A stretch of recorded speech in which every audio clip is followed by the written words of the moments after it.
What capital gains tax do you pay on inherited property? Imagine inheriting a property that has appreciated significantly over the years.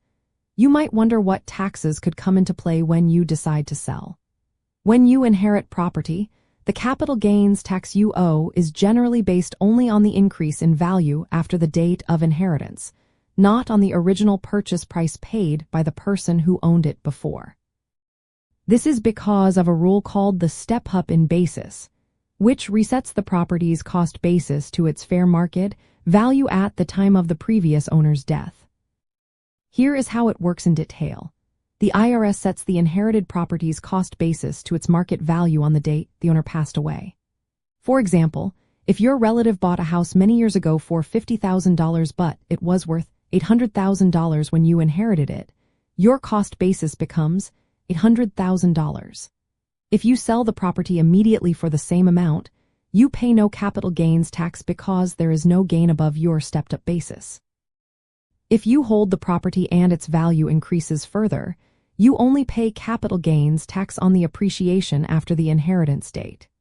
For instance, if the value rises from $800,000 to $900,000 before you sell, you owe taxes on the $100,000 gain.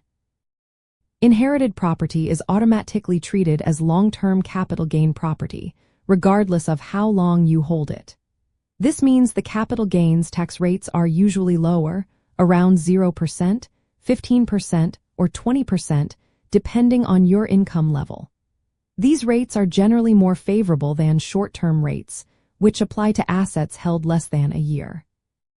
The common capital gains exclusion for primary residences, which is $250,000 for single filers or $500,000 for married couples filing jointly, usually does not apply to inherited property unless you live in the home as your main residence for at least 2 of the 5 years before selling.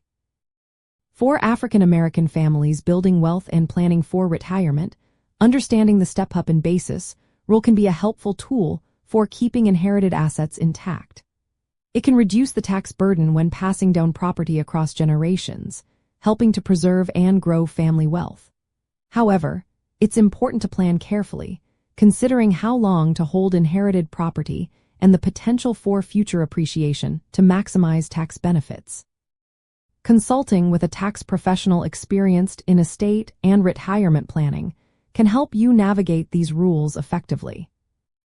In summary, the capital gains tax on inherited property is usually minimized by the step-up in basis, meaning you only pay taxes on gains that occur after you inherit the property.